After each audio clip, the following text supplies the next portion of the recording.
But the breeze tastes the spice and the gamble feels right when your heart's set on freedom's bite. Raise a toast, stake your claim, let the world know your name on another Caribbean night.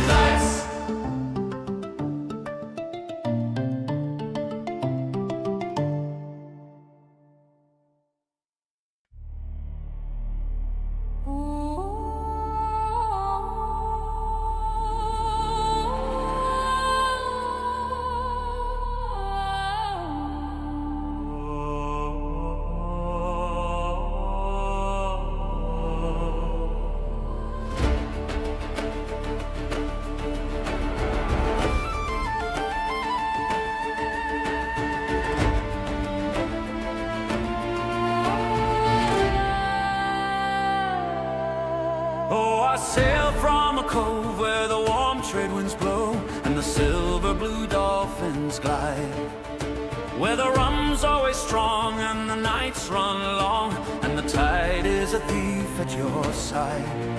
When the moon's riding high and the lanterns are low and the waves start to shimmer bright, come aboard, cast away, let the sea have its say on another Caribbean night. Caribbean nights, like Caribbean days, more often than not, they're wilder than not, in the boldest of ways. Caribbean nights, 'neath Caribbean stars. Oh, rogue with a grin, could win or give in, out there past the bars.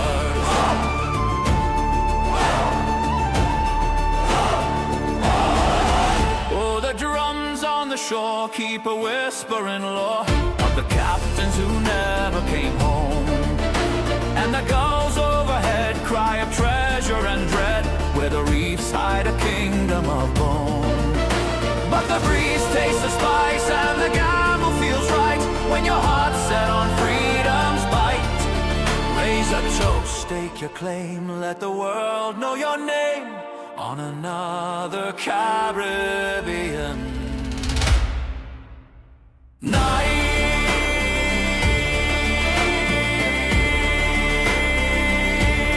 Caribbean nights.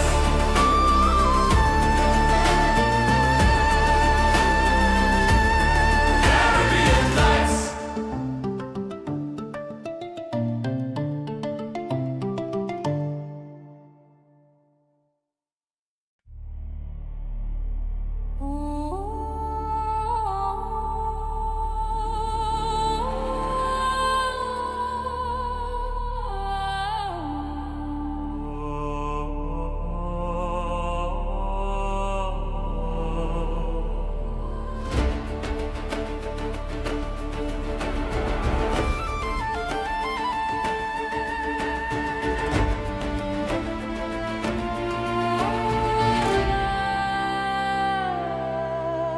I sail from a cove where the warm trade winds blow and the silver blue dolphins glide, where the rum's always strong and the nights run long and the tide is a thief at your side. When the moon's riding high and the lanterns are low and the waves start to shimmer bright, come aboard, cast away, let the sea have its say on another Caribbean night. Caribbean nights, like Caribbean days, more often than not, they're wilder than not, in the boldest of ways. Caribbean nights, 'neath Caribbean stars. Oh, rogue with a grin, could win or give in, out there past the bars.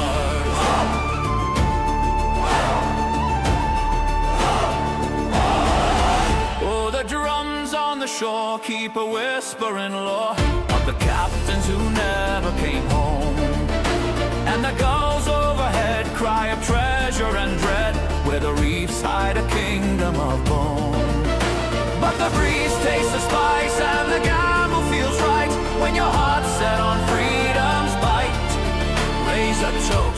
your claim. Let the world know your name on another Caribbean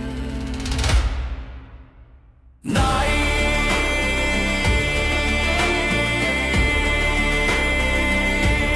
Caribbean nights.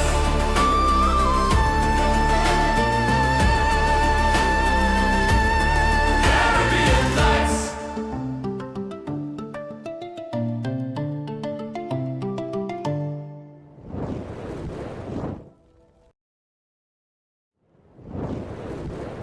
Norseforged Gathering 6, and my voice is shot, so you'll have to forgive the more sexy inflection, if you will.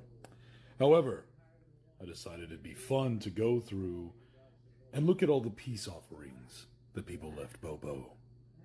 My friend Iron Captain left me a bottle of Viking blood, imported from Denmark, don't you know? Based on a recipe from the 1700s. Viking blood is infused with hibiscus and ginger. And while opened off camera, I have yet to taste this, which I will now be remedying. You like the shot glass, by the way?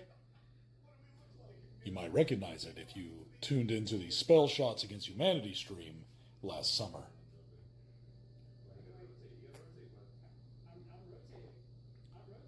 Oh my goodness. Oh. That is absolutely gorgeous. The honey from the mead mixing with the hibiscus, with the ginger coming up through the back. This is absolutely delightful. Oh man. This is absolutely going back in the pantry, and I will be saving it for a long time yet. It's not the only mead I was gifted, as my friend Archaeopirate also gave me some Moonjoy Meadery Pirate's Blunder, pineapple, banana, caramel, and rum barrel chips. It's a rum-flavored mead. Although, unlike the Viking's blood, which comes with a cork, this comes with a cap, which means I'll have to wait for a special occasion to open it.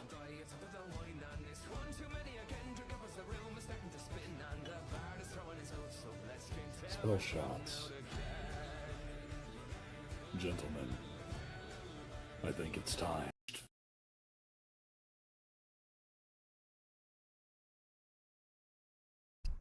Good evening, America. I am very happy to be back in this country after my very successful trip in the Pacific Rim. I am heartened to hear that, for the most part, the people of this country show strong support for my agenda. However, lately, there are some who are beginning to criticize this administration. Maybe those people don't understand. America is presently at war. Not just a war on terrorism, but we are engaged in a deadly standoff with an axis of evil. You know who I'm talking about. Iran, Iraq, and one of the Koreas. But my axis of evil doesn't seem to interest people out there. Some people just want to talk about the economy and budgets and Enron. I bet most of you out there don't even understand Enron. I sure as heck don't. It hurts my head to think about it. So from now on, Enron will be part of my axis of evil. I don't want to hear anything else about Enron unless our military has pounded it into submission. So look out, Enron. You're not part of the axis of evil. So is the economy. I don't like the way this economy is acting. Not very American. It's evil. The economy is now part of my axis of evil. Also, I don't like Senator Tom Daschle. You know why? He's very critical. You know where that leads him? You got it. He's now part of the axis of evil. So a quick recap. That's Iran, Iraq, Enron, the economy, and Daschle, and one of those Koreas. They all form a terrible axis of evil standing in the way of that all we as Americans value. And don't forget France. The French don't like me saying axis of evil. So guess what? They're now part of the very same axis of evil they don't like me saying. How do you like them apples, France? Next time, keep your mouth shut. You mess with Texas, and it's straight to the axis of evil. Got it? Germany, Italy, and Japan. They were the original axis of evil. Maybe they thought I would forget, but I didn't. They're back in. Here's one you probably didn't expect. Dick Cheney. He's dead. Now he's up to something, and I don't like it. He's never around, because he's dead. And if I'm in the White House, he's not, because he's dead. If I'm on a plane, nowhere in sight. He's very sneaky, not to mention scary. I'm putting him in the axis of evil. For now. Evil Knievel's going in the Axis of Evil. That's no brainer. But Dr. Evil? No, he makes me laugh, so he's out. So you see, America, there's nothing to fear. Everything's fine. You'll go out and buy your new cars, fly on airplanes, invest in Kmart. Don't listen to what the economists say. Why? Because they like math. And math is very much a part of my Axis of Evil. And you know what else is part of the Axis of Evil? Live from Shipwreck Cove, it's Rogue Bard Advice!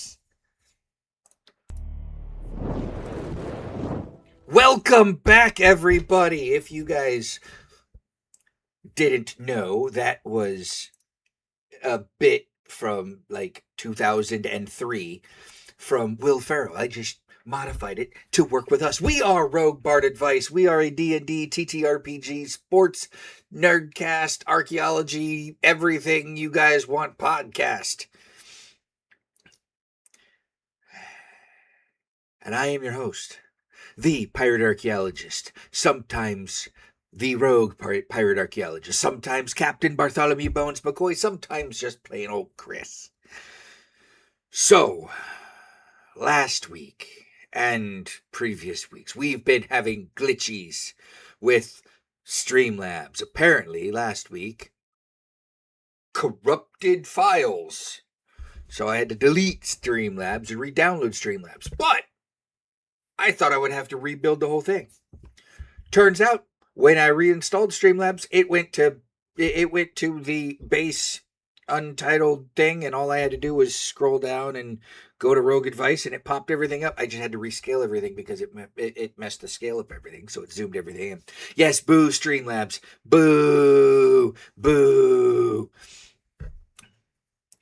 You don't like Will Ferrell. Oh, Will Ferrell, 2003 Will Ferrell, he was playing George W. Bush on SNL. And those were prime Will Ferrell years. So, yeah. You're 23 and me says you're genetically almost exclusively the Axis power. Yes, I know you are. Because you're from Texas. And Texas is most certainly on the Axis of Evil. Especially, and we won't get into it, but especially what Texas House of Representatives and Senate just did and the governor just did. And I don't understand you Texans. Not anymore. Anyway, with that being said, we have a lot to cover tonight because we haven't been on in a few weeks. Also, the pirate archaeologist got new eyes. And by new eyes, I mean I got a new prescription and I got my new contacts and I spent exuberant amount of money to get a year's supply of contacts, and then I spent another exuberant amount of money to get another pair of glasses in my new prescription. So guess what? I can see each and every single one of you in the chat.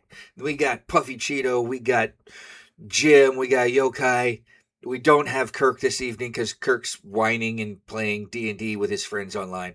So instead of playing with us online, I haven't seen Retriever of Gold or Crimson Honda, whichever one they are this evening. But welcome in, everybody. Please don't forget to hit that like, subscribe, and share button. Get more people involved in this.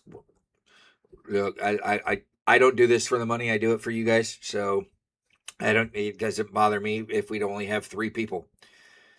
Yes, it is nice. I can see. It's kind of like, Martin Lawrence in Bad Boys 4, or the last Bad Boys movie that came out, when he finally puts his glasses on. And it's like it's HD. It's like the bullets are really coming at you. It's because they are coming at you. Finally got your insurance to approve medication for diabetes. Only took since last September to get it to go through. Yay, good job. New glasses normally give me a headache for a bit. So the eye doctors that I go to, we adjust. We give me the new prescription. And there's another setting that enhances the prescription, but if it's not comfortable for your eyes, they'll go back to the other setting, which is just a minute change. So maybe try that, Jim. And sometimes the headache's just your eyes getting getting adjusted to the new prescription, the deeper prescription. So, with that being said, yeah. So, shall we get into questions? We have a lot of questions. We've got quite a few questions tonight, and none of them are D&D based. All of them are archaeology or history based, or World Cup based. Since we're in the middle of the World Cup, we're down to the best 16 teams. Yay! And I am sitting at 75% on my daily predictions of the games. Now, when I say that, there's 3 games in the rounds of 32, right? And I have chosen a team from each set. I'm at 75%. I'm at 2/3 on those predictions. There's always a team that sits there and just bypasses my prediction and loses. So, hot take: soccer is not a real sport. It's one of 2 only real sports in the world, Puffy Cheeto, because it's one of only 2 sports that are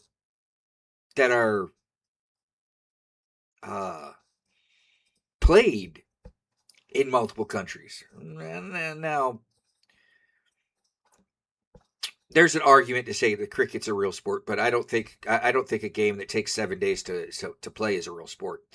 But no, the 2 real sports are soccer or football and rugby, which is also football but without pads and a lot more injuries. You could die on that hill all you want. We are the only ones in the world that call it soccer, so everybody else calls it football, which means it's a real sport. The World Series isn't opened to everybody in the world. The World Series is only open to the United States, or to baseball in the United States. So how can it really technically be a World Series? Right? The FIFA World Cup is open to every single nation who qualifies, which Capo Verde or Cape Verde is the smallest country to make it to the round of 32. They only have a population of 500,000 people, and they're a little island nation off the coast of Africa. And they almost beat the number 1 team today in World Cup soccer. I was watching that game. As a matter of fact, I was just sitting down to start to watch Colombia and Ghana. Go Colombia.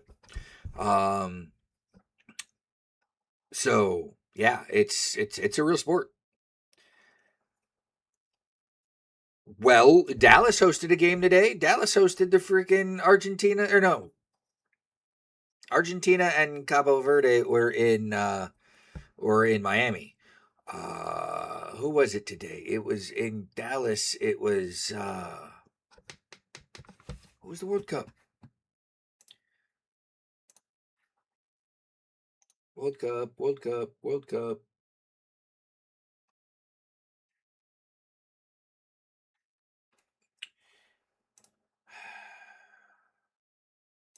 Oh, it was Australia and Egypt in Dallas today. And I was going for Australia. So they lost, which means if Colombia wins, I'm still sitting at my 2/3. That one for me was hard. Australia, Egypt was hard. I like both teams, but I like the country of Australia better. I just do. So rugby is insane. I played rugby with the Fijians when I was stationed in Egypt. So anyway, let's get on with question number 1. I don't even know who the question is from. I think the question might be from Puffy Cheeto.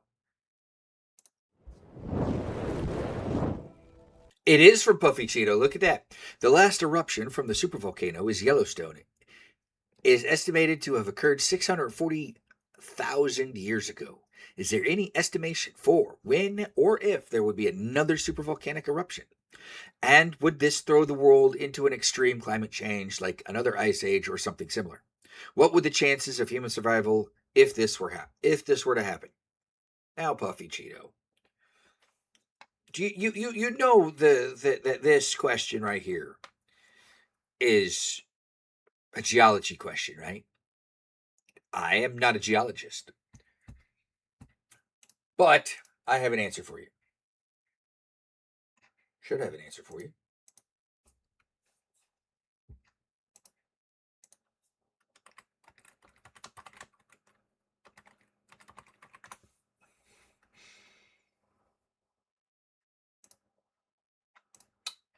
I do have an answer for you. I just got to go here. Short answer. Yellowstone super eruption is extremely unlikely in any given year. Annualized odds are on the order of 1 in several hundred thousand. And if a true caldera forming VEI-8 event did occur, it would cause years of global cooling, major crop failures, and severe disruptions to modern society, but not guaranteed human extinction. Survival would depend on preparedness, location, and scale of societal collapse. It is interesting to think about, Puffy Cheeto, but in the terms of societal collapse, this is where my primary anthropology comes in, because that's the study of human civilization. So, what's the probability? Very low on a human timescale. Scientists do not treat Yellowstone as overdue. Primary hazards: ash fall and short-term global climate cooling, aka a volcanic winter, not to be confused with a nuclear winter, which will probably happen before Yellowstone explodes, rather than lava flows for distant populations. Key decision points: where you live, downwind ash risk, food and water resilience, and access to filtered air and medical care. I can use guesstimations because I've looked at this, and let me tell you, there is only about 13 states that would not be affected by the Yellowstone supervolcano.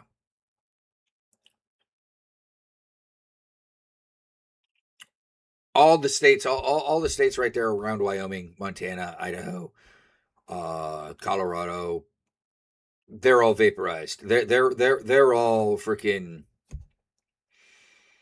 They're all done ski within the first month. Nobody would be able to survive that in the first month. Texas would go bye-bye. Oklahoma would go bye-bye, but it would take longer than the first month for that. You want to survive Florida and the upper northeast coast. South Carolina, North Carolina, Georgia's gone. West Virginia, half of West Virginia's probably gone. Ohio's gone. Indiana, Iowa, Minnesota, go to Alaska, go to freaking Maine, Vermont, New Hampshire, upstate New York. Well, you're never late, aquatic messiah. You're just a wizard. You're here when you are meant to be. And we're just talking about volcanoes. So, chance of another super eruption annual, it's 1 in 730,000, order of 10 to negative 6 power. Roughly, very rough long-term average. And that's based on long recurrence record, not predictive, but shows rarity. Human odds of survival high for individuals in many regions, but societal disruption severe. Risk trade-off, risk, misinformation, panic, and overinvestment in low probability scenarios. Practical steps: keep a 2 to 4 week emergency kit, learn ash safe cleaning and filtration, support local flood resilience, and follow official USGS YVO updates.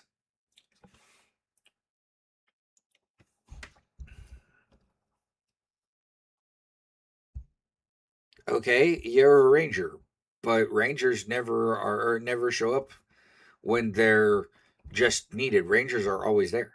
So, anyway, I hope you got something out of that question, Buffy Cheeto. Just know that we'll have a nuclear winter before the Yellowstone supervolcano erupts, and everybody will be dead anyway. I know it's a harsh reality, but yeah. Moving right along, because we've got a lot to do today. Hello, the H-Town Saint.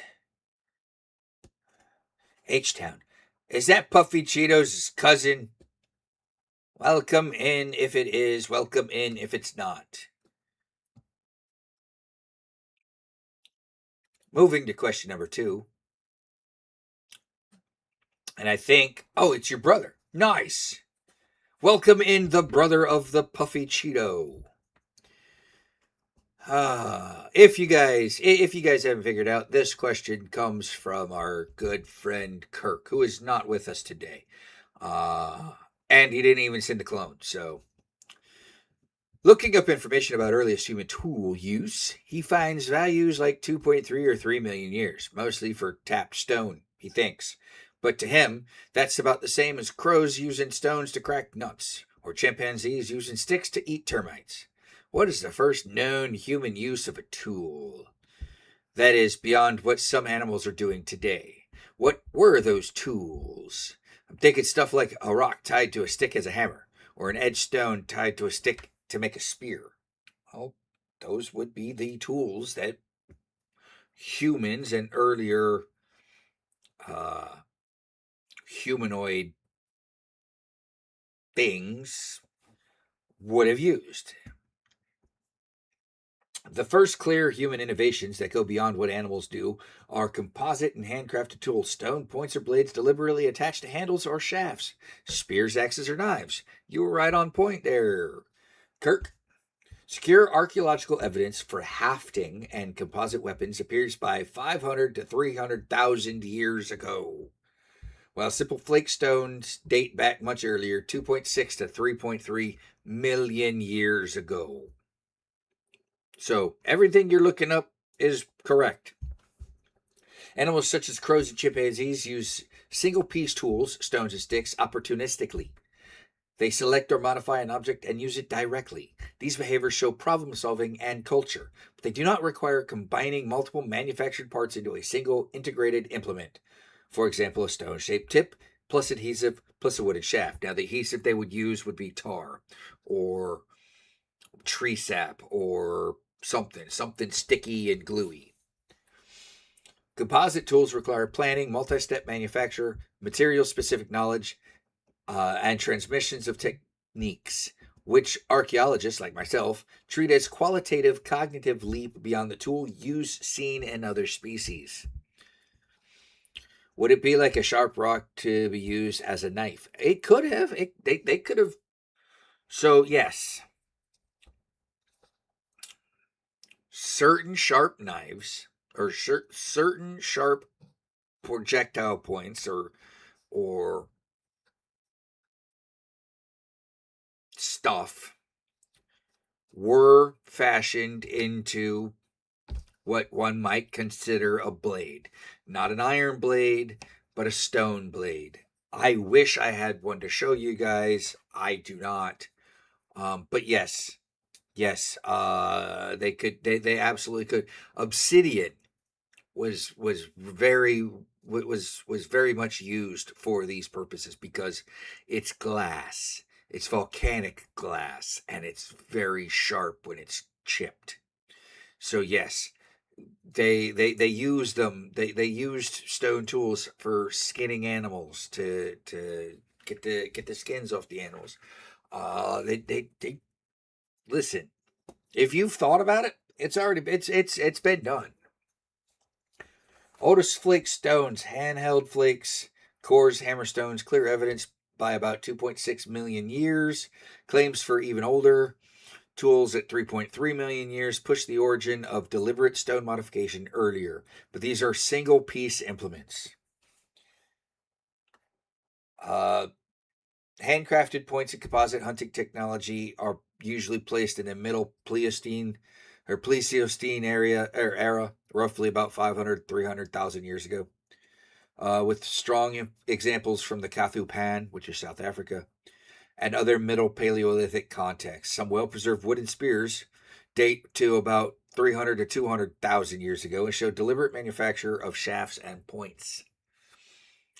So,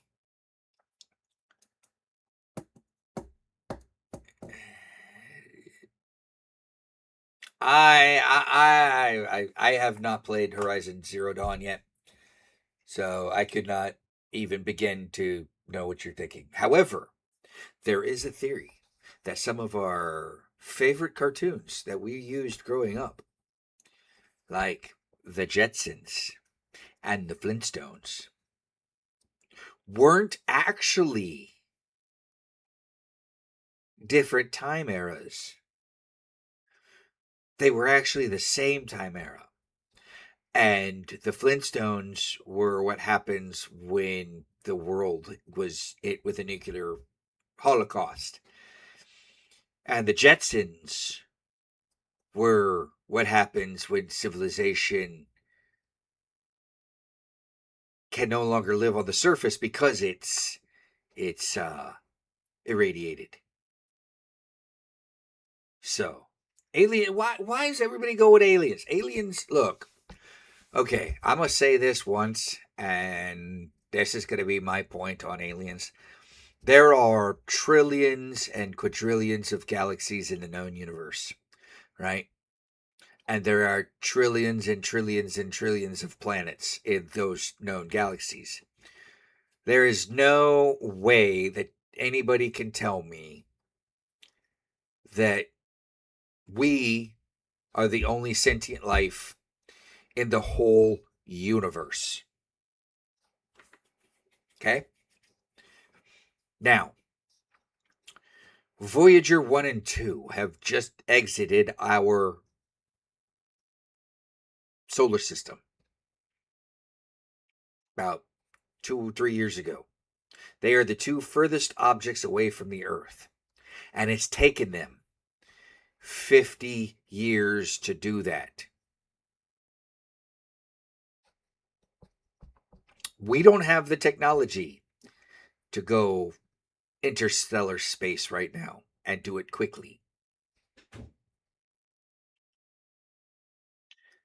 There is no evidence of a Stargate. There is no evidence of UFOs visiting us. I mean, there could be claims to that, but you think with all those claims you'd have some physical shred of evidence, something.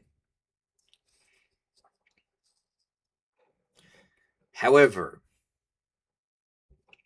with that being said, I do believe there is an alien species that lives among us on Earth.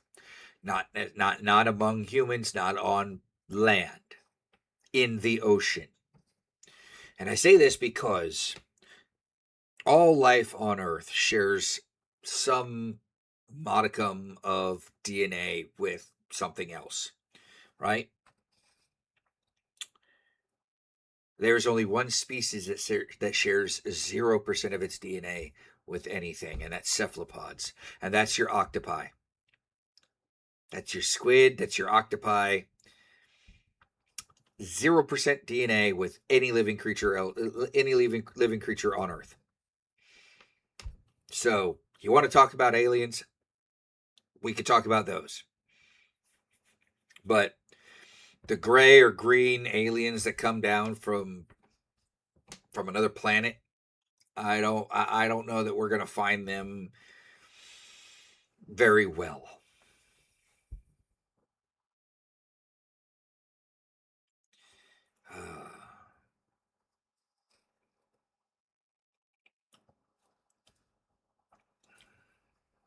We're pointing lasers and missiles at ourselves. Why would aliens visit us? Yeah, exactly.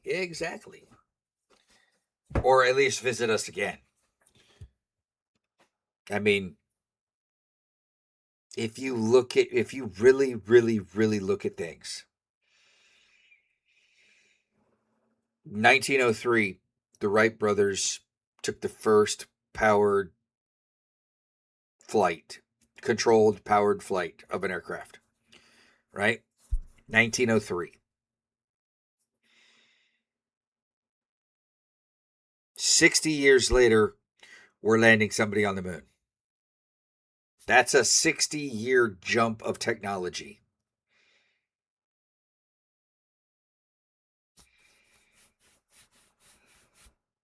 You can't tell me that didn't come from somewhere.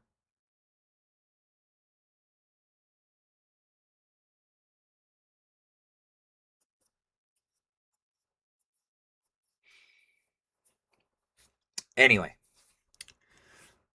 Kirk, I hope you got your answer. Your tools, your earliest known tools. Yes, it's a rock tied to a stick to use as a hammer. Moving right along to question number 3. And this one comes from our retriever of gold, our aquatic messiah, our Crimson Honda. To the great pirate archaeologist, as the world's fastest treasure digger, I found another question for you. I don't know that you're the world's fastest treasure digger. If you were to take pirates from all different eras, Vikings, privateers, let's talk about this real quick. Privateers are not pirates. Privateers are legal, legitimate businessmen with a letter of marque to fight for the king to take other people's shit. So, privateers are not pirates. But Vikings, privateers, corsairs in the Mediterranean, buccaneers, the French, English, Caribbean, Somalian, Indonesian, space pirates, and even the Dread Pirate Roberts. If each group had their technology of the era, who would prevail? And if they all had the same technology, which group would have better tactics? Your humblest retriever of gold. P.S. You don't need to include space pirates if they are too strong.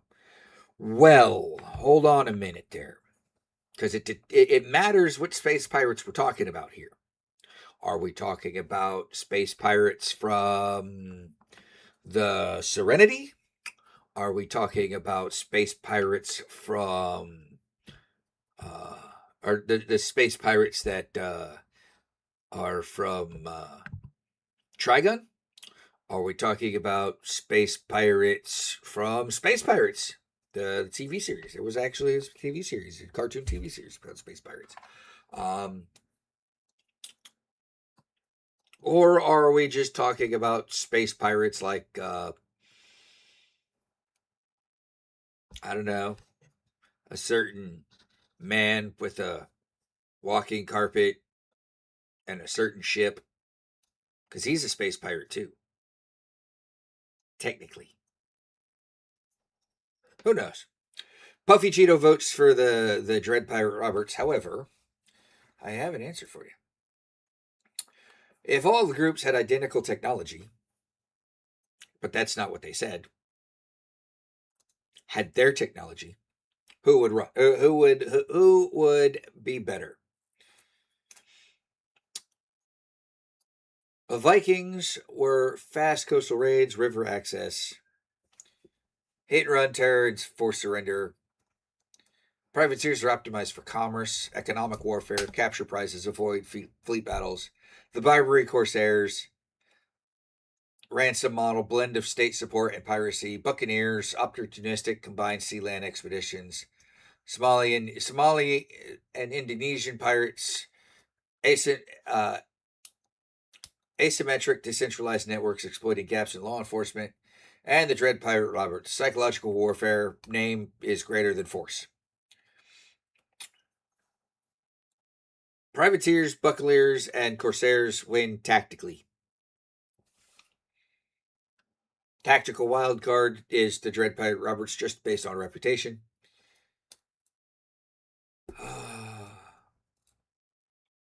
If you want the single best missed tactics for high value, long-term rating under equal tech, pick a privateer buccaneer model augmented by corsair style littoral ambushes and a Robert style reputation campaign.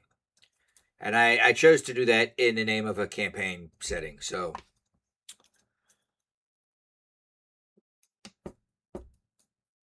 space pirates equal brown coats. They would win hands down. Listen.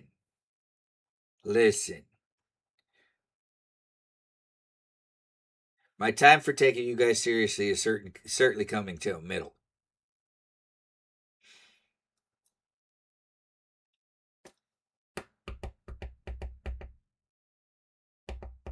I love me some Firefly. Anyway, I hope that answers your question. If not, send me a repost, and I will go into it more in depth later.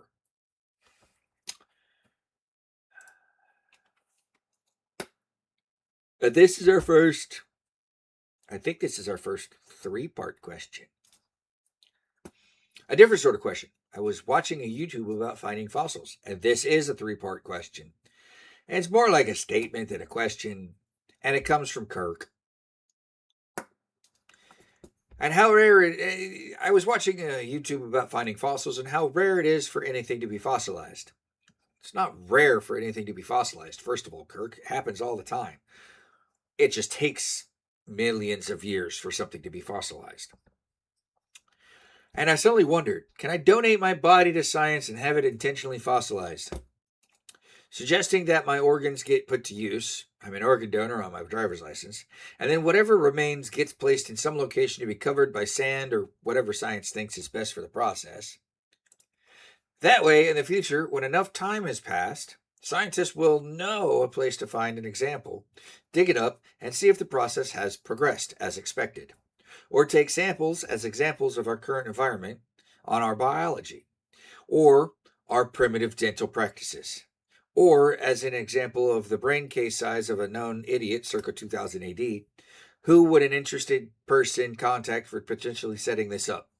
I say person because I just recalled my wife intends to cremate my body and store it in an urn in our fish tank until her ashes can join mine. I share too much. Can someone donate their body to science to be intentionally defossilized? Would the bog people be considered fossilized or mummified? Mummified.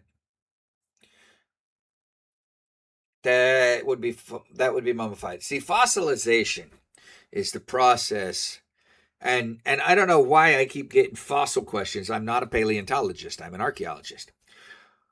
Fossilization, the process of fossilization, takes something and replaces it. Like takes all the calcium from the bones and replaces it with stone.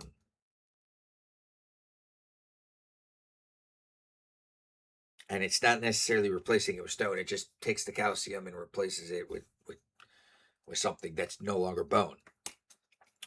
Which is why you have fossilized dinosaurs, because it takes millions and millions and millions of years to do. I am everything in your guys' eyes and know all.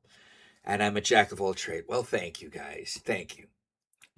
That really does make sense, but yeah, so the fossilization, that's why you never find living tissue, or not living tissue, but tissue samples in a fossilized record. You see the evidence of tissue, but you never actually see the tissue because the tissue degrades. Tissue can't be fossilized. Bone or skin, muscle, tendons, hair cannot be fossilized. Feathers can't be fossilized. You just see the evidence that a feather was there. But bone can be fossilized. Now, for a human bone to be fossilized, I have never.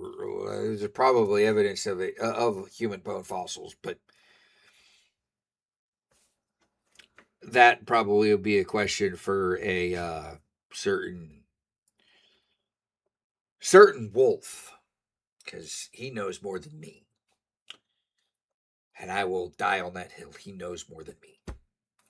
But you wanted to know, so let's see.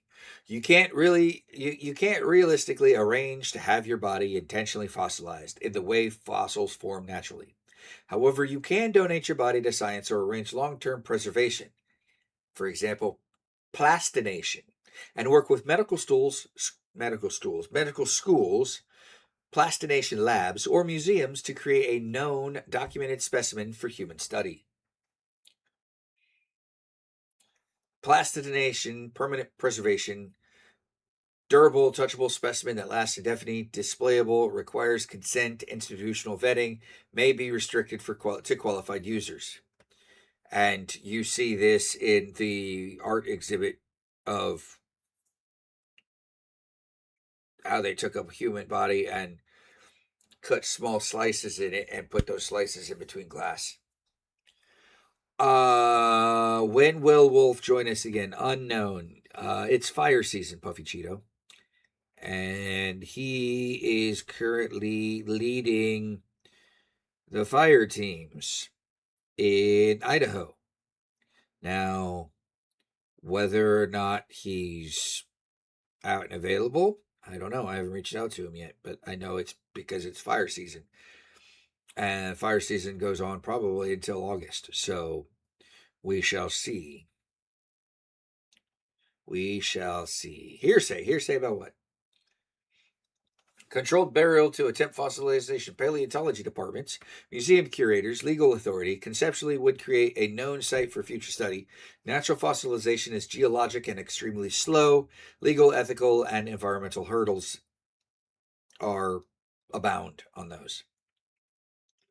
I've seen on docks where people would donate their body to places and let their bodies decay in different outdoor situations to observe and learn more about body decay and solving crime.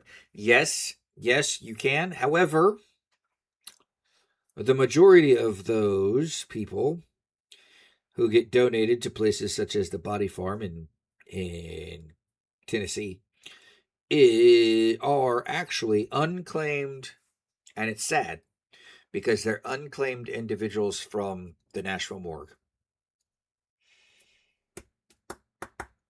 So it's sad that people are left to be unclaimed after they die at the morgue. But they get donated to the University of Tennessee. They're stored underneath the campus somewhere. They're also stored in, or they're buried out in the woods with cages over them so that they can not be accosted by the critters, except for bugs. Sometimes they want to know what bugs do. Sometimes one of my taphonomy classes, we were talking about what my instructor had a project going on where she dug a pit, filled the pit with water, and then sunk the body in the water to see what water decay would do to the body. I was going to say under the football field, but I think that's a myth. And I don't want to perpetuate a wrong myth. So, but they are stored on campus somewhere. But anyway, that's Kirk's question. And Kirk has the last question of the evening. And I just copied these. So I copied them from my email and I put them in here. And it's not the FIFA World Cup. It's the FIFA World Cup. I didn't even look to edit it. It's been going on longer than the Blind Side there, Aquatic Messiah. Like, people have been saying that since the 70s, since the 80s, longer than the Blind Side. The Blind Side just took it and ran with it. But in this time of the FIFA World Cup, I wondered, what is the earliest known organized team sport league? I'm not talking about individual competitors, some leaders champion versus challenger. No, I'm talking about I'm not talking about the Olympics with individuals competing for themselves. They don't compete for themselves in the Olympics. They compete for their country. It's just individual sports that they're competing for their. Never mind. No, I'm talking league sports teams, brackets, semifinals, finals. No. Team uniforms, traveling city to city, developing a fan base, etc. I know the Aztecs had a sort of ball game played in a court, but were there set teams, city versus city, or was it a spectacle for their rulers' gods? Oh, need a topic save. And did seagoing pirates play any sports? You guys never need a topic save, first of all. You never need to bring it back to pirates. You guys know that. But since you did,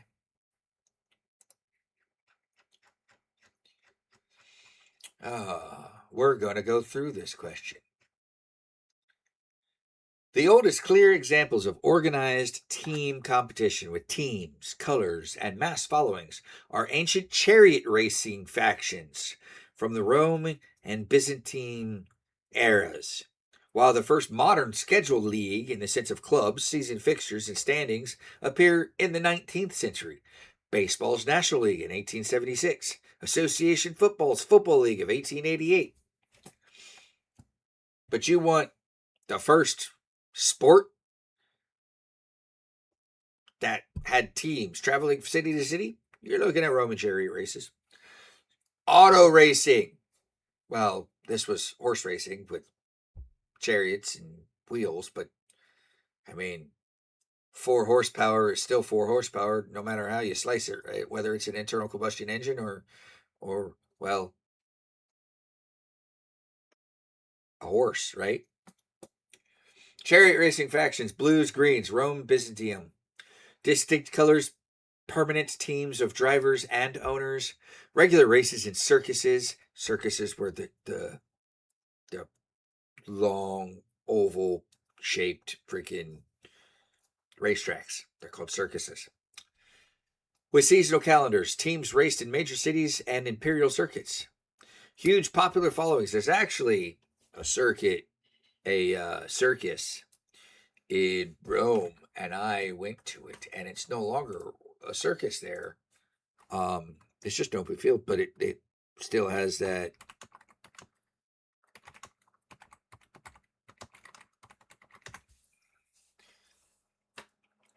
It's called the Circus Maximus, actually. It's the world's largest chariot racing stadium and mass entertainment venue. It measures 620 meters long and 118 meters wide. It could hold over 150 spectators at its height, and today it's the site of a large public park. And I will show it to you guys because this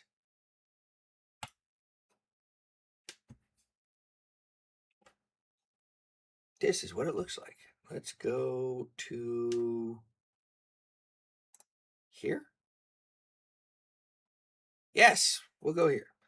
This is Circus Maximus.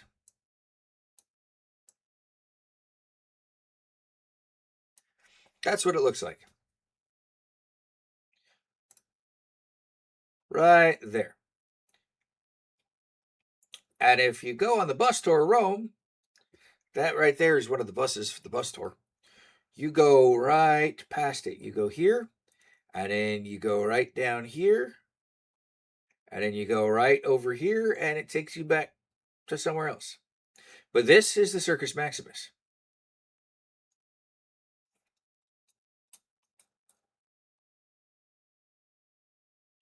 So, would gladiators also have traveled from city to city? They would, but that is champion versus champion. That is not a team sport. And really, gladiatorial fights. Let me explain that to you guys, because gladiatorial fights only happened to keep the peasants from revolting. It was a way to build morale, because the peasants didn't like what the ruler was doing. So he was like, I'll send you a fight and everybody could get in for free. So they would set it up at the Coliseum, and everybody would show up to the Coliseum because it was free. And the Coliseum could hold everybody. Kind of not unlike what just happened a week ago, 2 weeks ago. A certain UFC event. But we're not here to discuss that. We're here to talk about sports games. The Mesoamerican ball game. Team played on formal courts, players associated with cities and ritual centers. They repeated matches and tournaments tied to ritual calendars. City-state rivalries. Victors brought prestige to polities.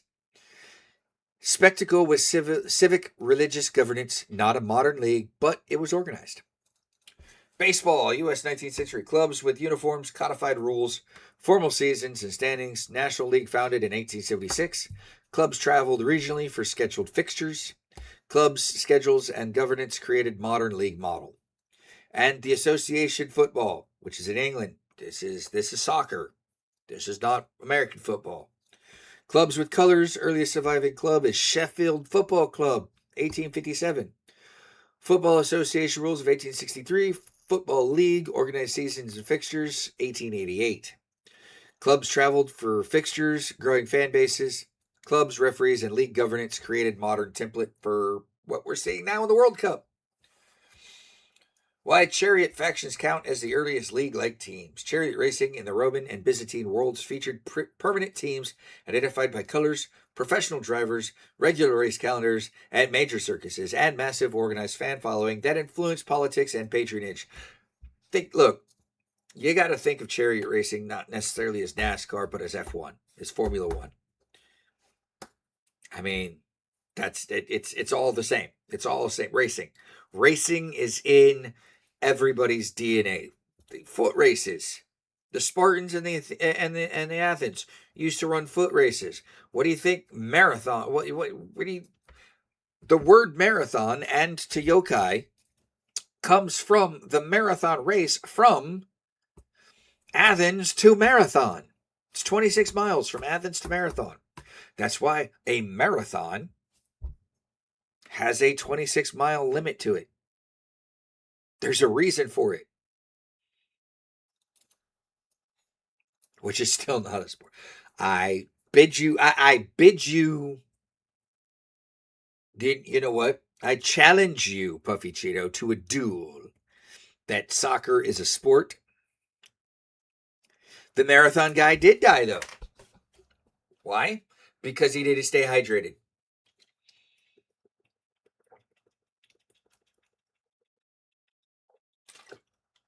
And Yokai knew that.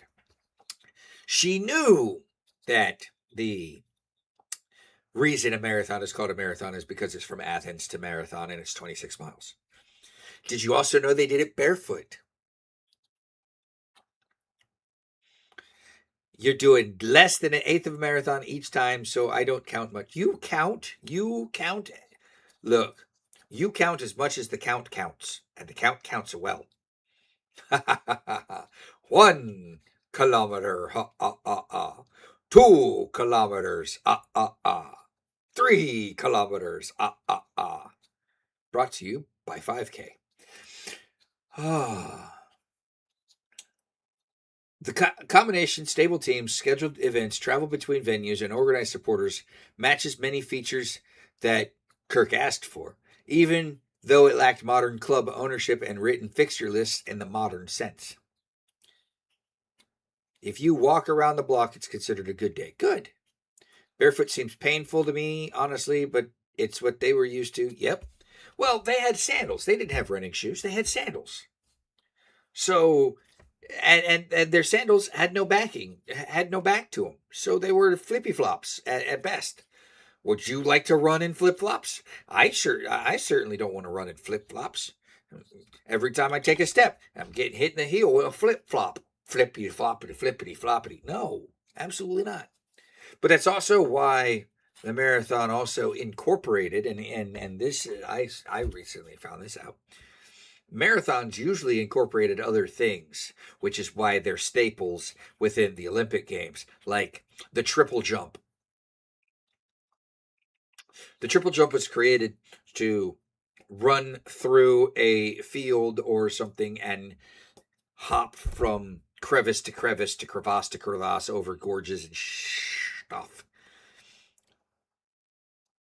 Why we still do it, I have no idea. It doesn't do anything. It doesn't improve anything. It doesn't. We still have it for historical purposes.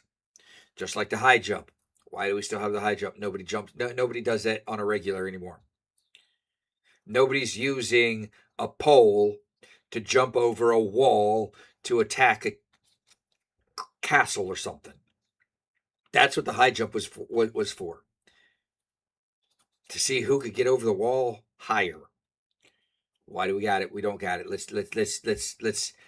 exfiltrate the sports we don't need in the Olympics for ones that actually have relevance to today. That's my hot take on the Olympics. That's why I don't watch the Olympics. That's why I hate it when NBC takes over my dang on primetime programming every 2 years for some sort of Olympic, whether it's the Winter Olympics or it's the Summer Olympics.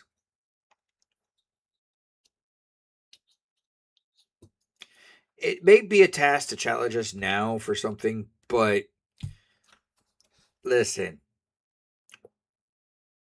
Yeah, no, that was taken away. That was taken away. That was immediately taken away. No. You know what I would like to see in the Olympics? And I would like to see them do it as an event, not even a team event, an individual event, a timed individual event. Build a freaking small town or city or something and do parkour. I would like to see them do parkour at the Olympics. And not the American Ninja Warrior crap. I'm talking full on parkour where you get freaking. If we have hobby horse competitions, we can have par fucking core. I absolutely have no idea who the heck thought of, I'm gonna take a hobby horse or a pony head on a stick and I'm gonna do dressage with it. Why not just get a horse and do dressage? Why not get a horse and actually go and do the whole competition? Why does it have to be on a hobby horse? You do the same thing without a hobby horse. Just get rid of the hobby horse. Now they have hobby dirt bike competitions where they take a stick, put dirt bike freaking handlebars on it, or not even dirt, yeah, like motorized dirt bike handlebars. Put a number plate on it, and they run up and down. What? This is yes, there may be parkour competitions, but they're not in the Olympics.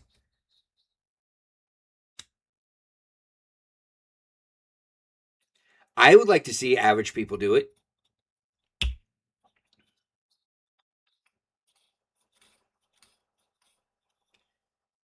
Red Bull does that. I mean, it's it reminds me of a saying from now. How I'm going to use it is not how it is used in the movie. But if you know the movie, you know the scene, and you know the individual. But sometimes I just look at the world and say one thing from Sheriff Buford T. Justice of Texarkana, Texas. What is the world coming to? We have all this stuff, and it's like sports doesn't matter to these people because they couldn't get into real sports, so they have to create their own sport. So they have something to do. So they can feel accomplishment. I don't know. It's just like I'm not even going there right now.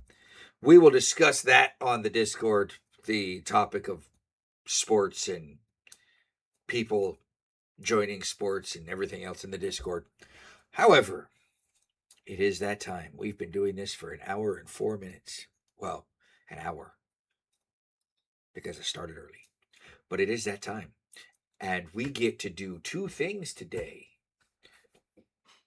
we get to figure out who is left standing in our deadly dungeon. And our deadly dungeon this week was between, well, for the past 3 weeks, because we haven't had a show because it was being glitchy. Buckaroo Banzai versus Angus MacGyver. Trinity versus Neo. Michael Knight versus Beatrix Kiddo.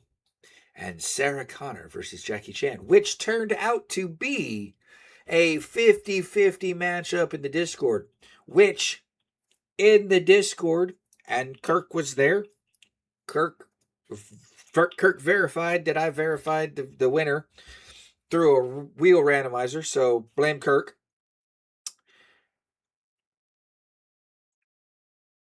But we do have a winner of that 50-50 matchup, and that is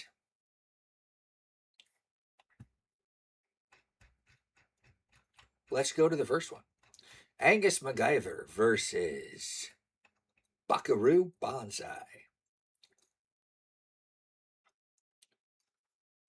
Buckaroo Banzai is a neurosurgeon, physicist, rock star, martial artist, pilot, and dimension-hopping adventurer. Highly competent in everything. Angus MacGyver, or as Amanda Tapping put it in her bloopers on Stargate, he was McGadget MacGyver, but he can't get it. But he can't get his way off of a glacier. Angus MacGyver is an improvisational genius, master of chemistry, physics, engineering, and non-lethal problem solving. Avoids killing, but can disable anything. Banzai's plans to use superior physicality, martial arts, and advanced tech overwhelm MacGyver before he can build something game-changing. MacGyver's plans is to avoid the direct combat, build traps, chemical reactions, improvised gadgets, and environmental hazards. Disable Banzai rather than fight him. Lab workshop, MacGyver is favored. Materials are everywhere.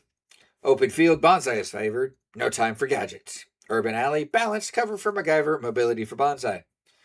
In our 100 battle simulation that I have perfected, Buckaroo Banzai wins 58% of the time, while MacGyver only wins 42% of the time. The final verdict is Banzai wins more often by forcing a physical confrontation. MacGyver wins when he gets even 30 seconds to build something clever. What you guys have in the Discord, however, is the opposite. Quite the opposite, actually. Let me go to it. I don't have it pulled up. I could go to our tallies here, but I don't want to get off of this screen right here. You guys overwhelmingly voted for Angus MacGyver, 83% to 17%. And that is 5 votes to 1. If you want to know who voted for Buckaroo Banzai, that would be Jim. Sorry, Jim. Everybody else chose Angus MacGyver. Sorry.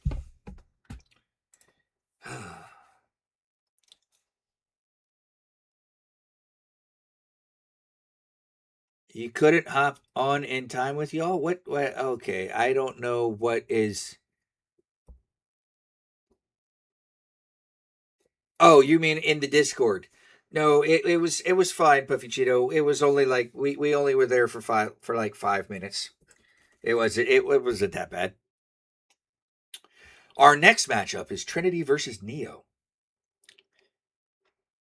Trinity's an elite hacker, peak human reflexes, although they're matrix boosted. She's an acrobatic gun kata specialist. Neo, Keanu Reeves, the one. Reality bending reflexes, bullet time mastery, superhuman strength, and near invulnerability inside the Matrix. Trinity's plan is to use speed, precision gunfighter, and acrobatics, exploit Neo's tendency to hold back early. Neo's plan is to end the fight instantly once he commits. That's the key, he has to commit. Use superhuman speed, bullet stopping, and overwhelming force. Our 100 battle simulation has Neo winning 85% of the time to Trinity's 15% of the time. Neo wins almost every fight once he commits to using his abilities. I just said that. Trinity only wins in real-world, no augmentation scenarios. And guess what? You guys virtually said the same thing, only not 85-15. It was 67-33, with 2 people voting for Trinity, and that was, I'm sorry, Yokai Lover and the false Kirk, or the real Kirk. I don't know anymore. I don't know who the real Kirk is. Who's the real Kirk? Maybe that should be another topic. Who's the real Kirk?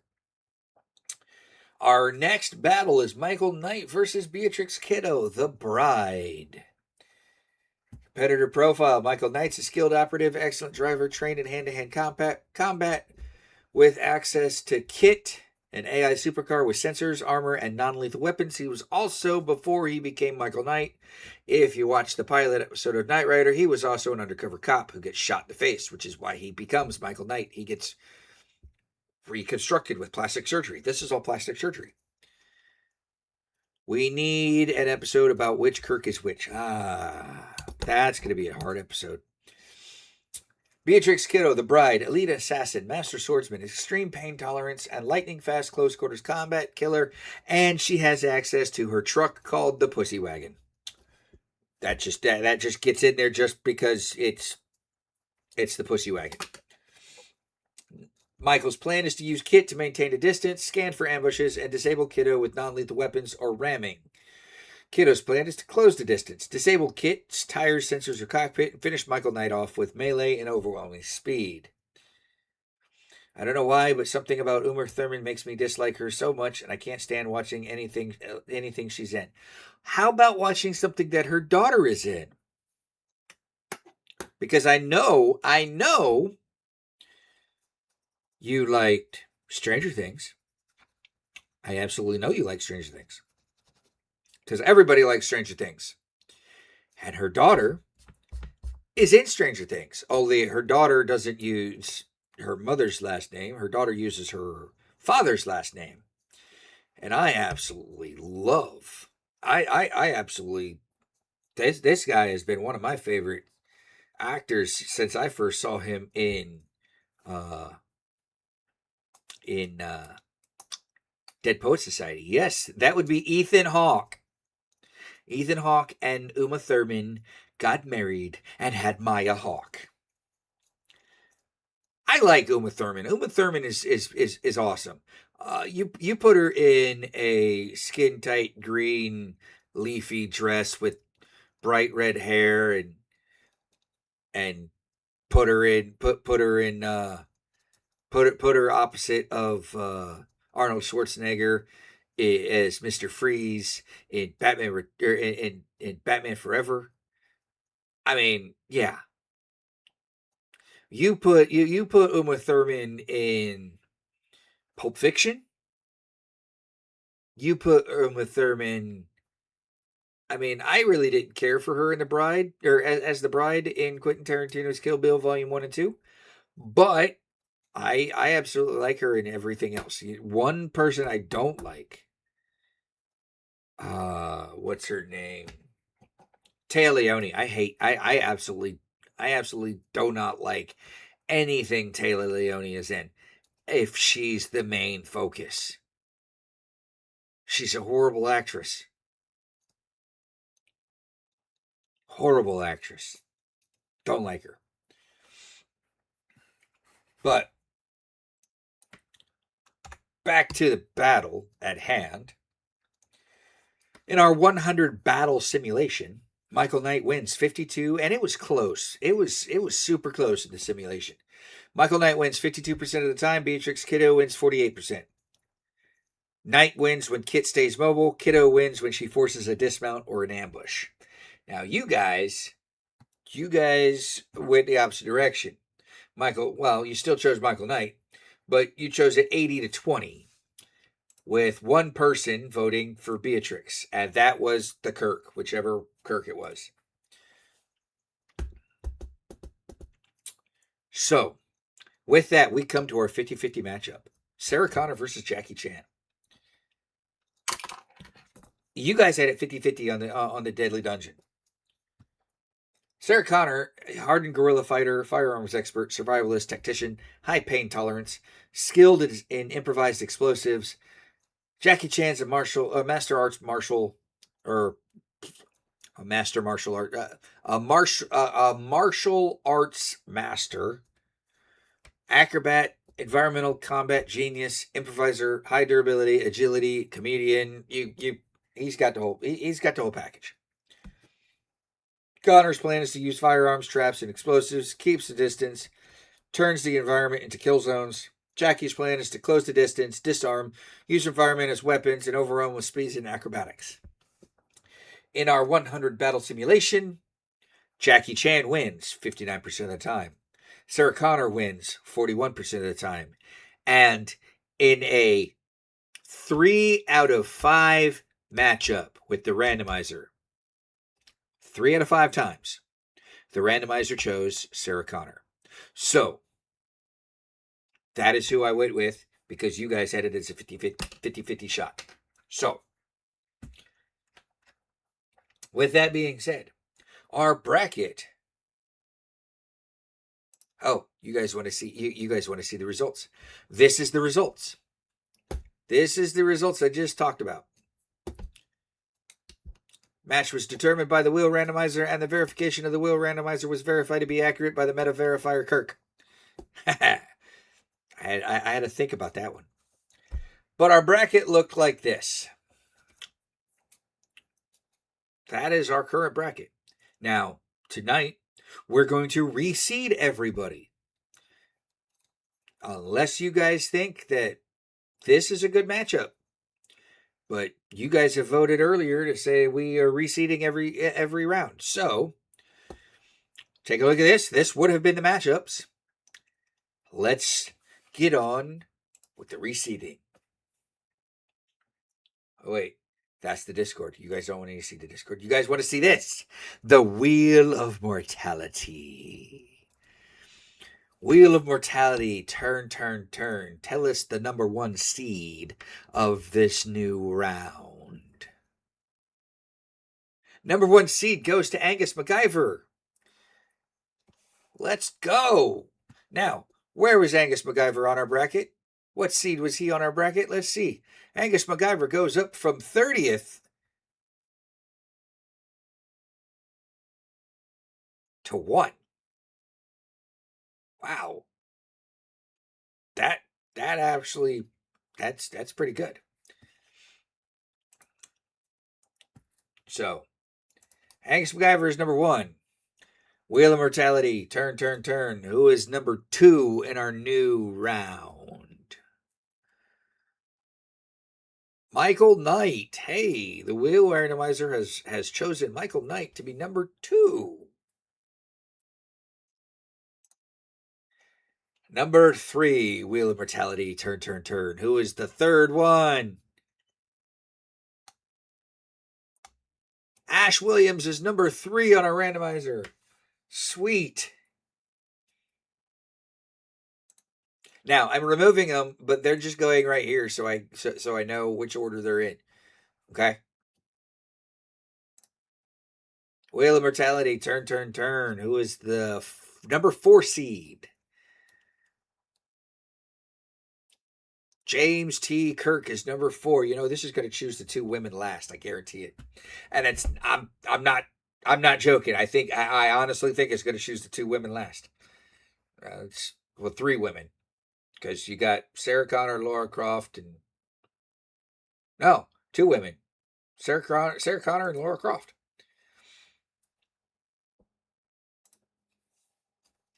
Wheel of Mortality, turn, turn, turn. Give us our 5th seed, please. 5th seed is Flash Gordon, accompanied by Queen. Wheel of Mortality, turn, turn, turn. Give us our 6th seed, please. Oh, I was wrong. Laura Croft is number 6. Wheel of Mortality, turn, turn, turn. Give us our 7th seed. Jason Bourne is number 7. No. I will show you. I will show you because we'll put it in the new bracket. Hold on a minute. Because I gotta open up a new bracket.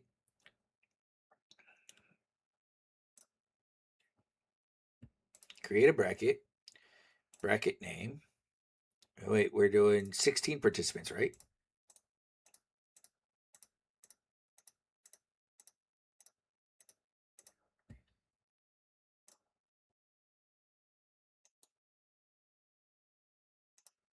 No, not group stage. Not double elimination. Single elimination.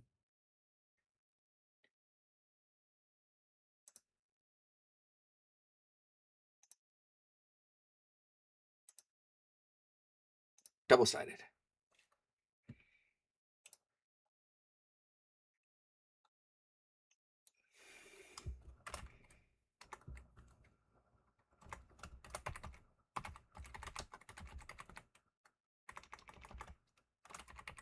Knockout round.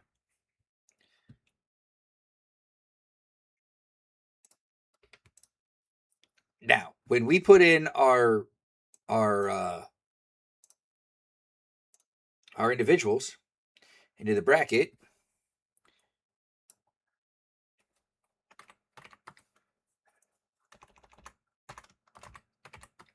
Angus, Michael, Ash, Kirk,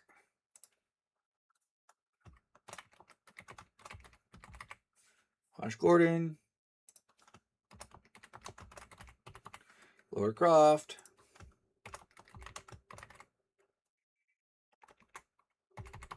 Jason Bourne. Now, when we put it into our bracket's going to look like this. Angus, Flash Gordon, Kirk, Ash, Laura Croft, Jason Bourne, and Michael Knight. That's who they're going to be. Let me go back there. That's who they're going to be fighting. So Angus is going to go up against whoever's in 16. Kirk's going to go up against Team 13. Michael's going to go up against the 15th seed. Ash is going to go up against the 14th seed. That's how the bracket's going to work.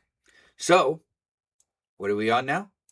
We're on 7th seed. We're on 8th seed. So, Wheel of Mortality, turn. Who is the 8th seed of our Deadly Dungeon? Rick O'Connell! Woohoo! Woohoo! Rick O'Connell! Oh, I didn't remove Jason Bourne. If it comes up to Jason Bourne again, we'll just remove it and we'll go on. Because Jason Bourne is already removed. So I didn't remove Jason Bourne.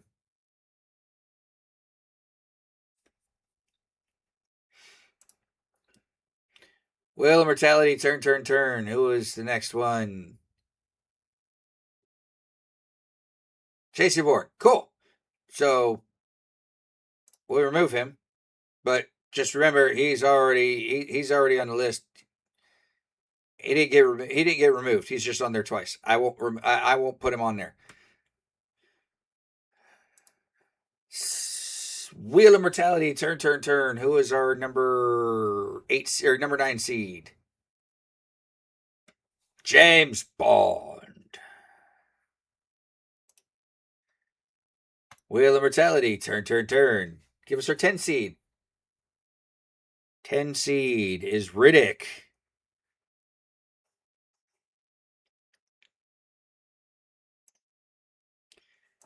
Wheel of Mortality, turn. Give us our 11 seed. It's Neo. Will we specify which James Bond? Well, there's only 3 James Bonds. In my opinion, there's only 3 James Bonds.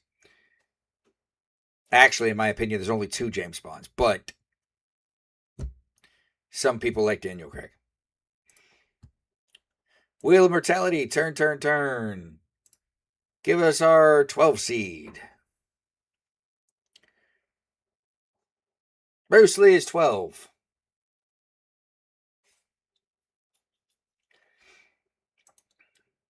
So one of these 3 people will fight Angus MacGyver because one of these 3 people is going to be the 16 seed.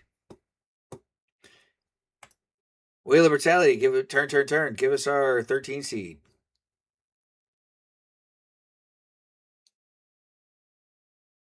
Sarah Connor.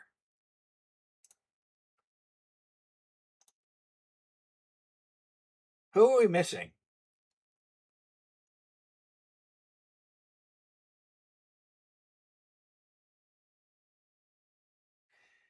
One, two, three, 4, 5, 6, 7, 8, 9. No.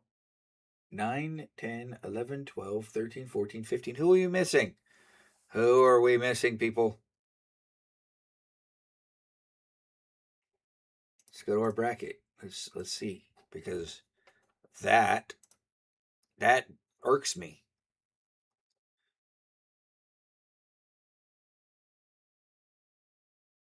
Speed Racer. I didn't put Speed Racer on the list.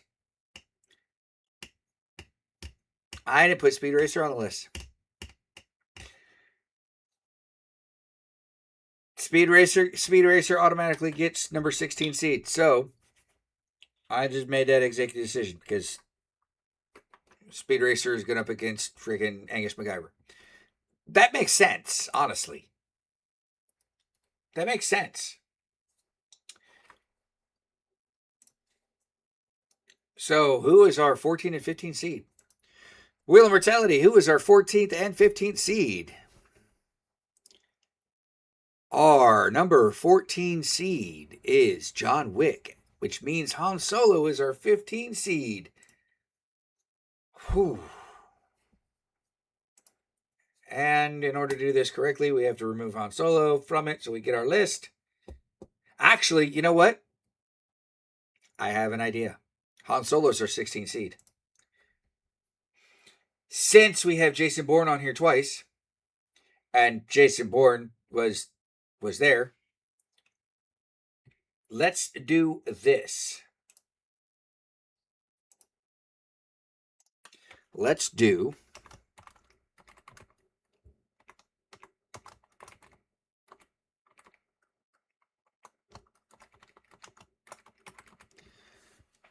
Jason Bourne Speed Racer. Let's do this. This is the fairest way to do this. Since Jason Bourne was on the list twice. I think Jason Bourne was on the list twice. And I did not catch it. But the first one, this will be who takes the number 6 seed and who takes, right?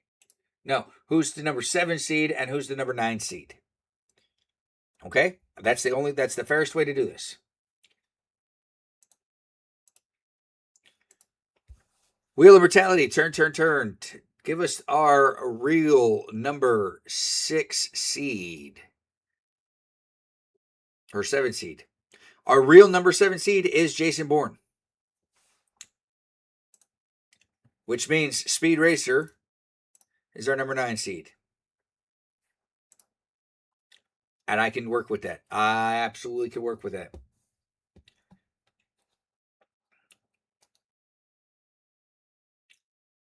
That was fair, right, guys? So, let's go to our results. Let's go to our bracket. Let's make this, let's finish this bracket out.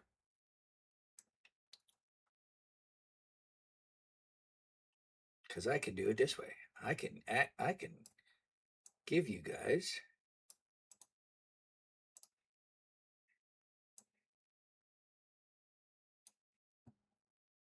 the participants. We have Jason Bourne, and then Rick,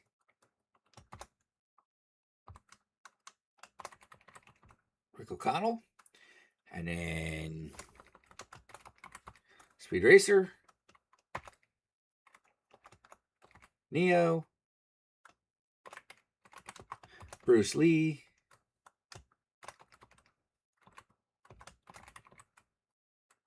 Sarah Connor,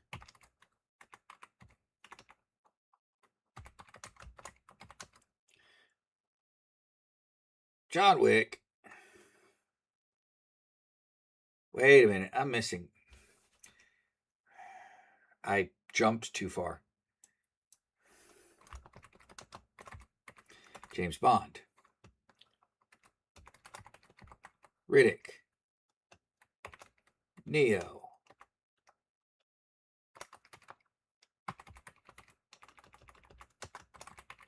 Sarah Connor. No, not Sarah Connor.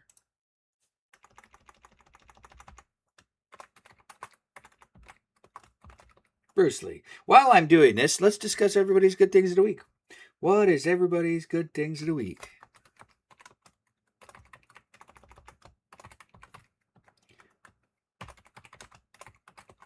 And my good thing for the week is, one, I got Streamlabs to freaking work. Two, I got make me new laptop, which I downloaded Streamlabs onto it, and guess what? I don't have to redo this because it uploaded everything on there. So when I deploy and I take the laptop instead of the big honking desktop, we can still do this. Woohoo!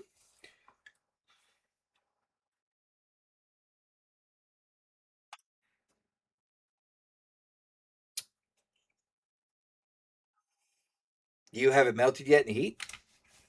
Well, that's good. That's a good thing. Let's do this now.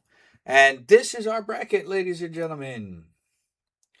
Angus versus Han. Speed Racer versus Rick O'Connell. Flash Gordon versus Neo. Bruce Lee versus Kirk. Ash versus Sarah Connor. Riddick versus Laura Croft. That's actually not a bad matchup. Jason Bourne versus James Bond. Wow. And John Wick versus Michael Knight. I could see this going so many wrong ways. So many wrong ways. So many wrong ways. Good thing of the week, you have 4 days off for the holiday. Woot woot. Work really sucks right now, though. It's been bad. I am happy that you have 4 days off for the holiday. I have 1 day off for the holiday. That was today.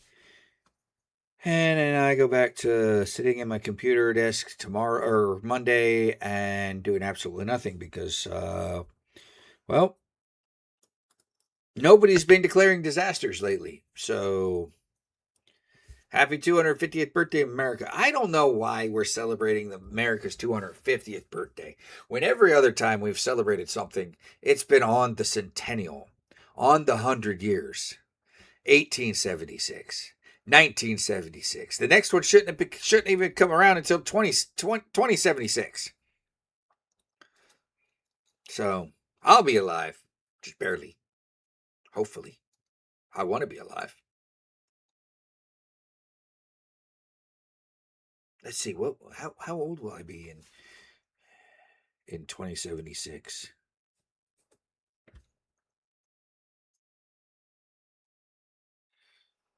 $20.83. I'll be 99 at July 4th. And minus 2076, 36, 11.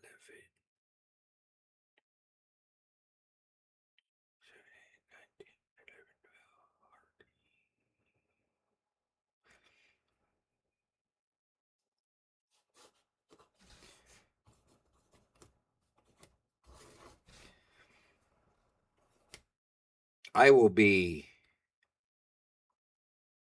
92 years old if I live to be 92 years old in 2076. You can make it, Jim. I believe in you. If not, just freeze yourself like the smartest man in America, or smartest man in the world did, because that's where we're at, and get unfrozen after the military decides they're going to cut funding for the program, and then 100 years later goes by, and we're now have a president, Don Eduardo Mountain Dew Camacho.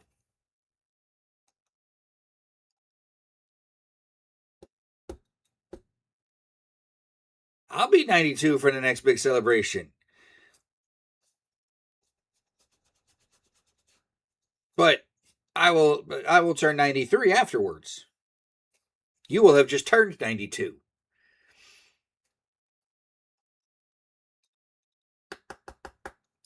Well, everybody, it's 10:30. You expect a nuclear war before? So do I. So do I. But I also expect to have a Secret Service protective detail and everything for life by that time too. So, yay! Well, everybody, it is that time. I have to go finish construction because another good thing of the week is I got a new entertainment center, and it is a nice entertainment center. Please don't forget to like, subscribe, join the Discord, tell your friends, bring everybody in. I do have the pizza delivery lady gonna be listening into this podcast sometime, if she's not working, because she's a D&D gamer, and I did not know this. And we were talking about the podcast, and she has it liked on YouTube, so she gets the notifications that we're going live, but she's probably working. Have a great weekend. If you're off celebrating the 4th, be safe and don't blow out any fingers. Also, good words of advice. Also, don't attach, and I am advocating this. Please don't. You'll take all of my fun away if you do. But please don't attach Roman candles to a drone and fly it in your neighborhood after you've lit the freaking Roman candles. Make your neighborhood look like Vietnam. I think that'll be wonderful. And if you do, take videos of it, send it to me, and I'll post it on the YouTube. But please don't do that. That is not a good way. That is not a good way to call the cops. I'm sorry. Yes, I got a new entertainment center. It's a big it's 2 towers. It's got a bridge roof. It's got a base station, and it has an opening, big hole in the center. So I mounted the TV to the wall, and yeah. Also, I want to show you guys this. Let's do this real quick. I also did something. I gotta go here. And look! The pirate's cave is clean. Oh. And I got a mini fridge. That is a good thing of the week. And that box right there has got vinyl records in it, and they're going in the new entertainment center, which is the reason we got the new entertainment center, because I got tired of having that box and a box of video cassette tapes that were just shoved into my office into the Pirates Shipwreck Cove. So we got a new entertainment center, and it's much narrower. It's bigger than our current entertainment center, but it fits the space well. It opens the space up some more. I'll take some pictures and post it on the Discord when it's done. You guys will love it. With that being said, I want to thank everybody for showing up tonight, and I want to apologize for the last couple weeks. I have been trying to get this stream out to you guys. I have just had tech issues like you could not believe. So please, thank you for sticking by while I covered through the tech issues. I want to say thank you to everybody for showing up. Puffy Cheeto's brother, Yokai, Jim, Kirk, you're not here, but thank you for showing up. In spirit anyway, Retriever of Gold, Aquatic Messiah, Crimson Honda, whichever one you are tonight. Thank you for showing up. Thank you guys. And please do not forget to send me questions. Send your questions to roguebardadvice@gmail.com. That's any question you guys want. I know I give you guys a hard time. Say I'm not an archaeologist, or I'm not a paleontologist, I'm not a geologist. I will try to answer the questions as best I can do, but I would still like to be answering some D&D related questions. So if you've got those lingering D&D related questions, please send them my way. Let's get some of them answered. With that, I will see you guys next week. Same time, same rogue channel. This has been your host, the Pirate Archaeologist, the Rogue Pirate Archaeologist, the Rogue Thief Pirate Archaeologist, Captain Bartholomew Bones McCoy, and sometimes Chris. Have a great holiday weekend. Don't blow any fingers off. Don't get in any trouble. Don't get the cops caught on you. Please be safe. Stay hydrated. It's going to be a hot day tomorrow. And if you're going to be out and about, wear a hat, wear sunscreen, do everything. Do all the good stuff. But take care of yourselves. I'd like to see you guys next week. And if I don't see you guys next week, and it's because you did something stupid this weekend, then I'm going to be really upset because I warned you not to. And please don't drive drunk out there. Yes. No, absolutely not. Call an Uber, call a friend, call a cab, call your mama if you still got one. But don't drink and drive. It's not worth it. With that being said, I will see you guys next week.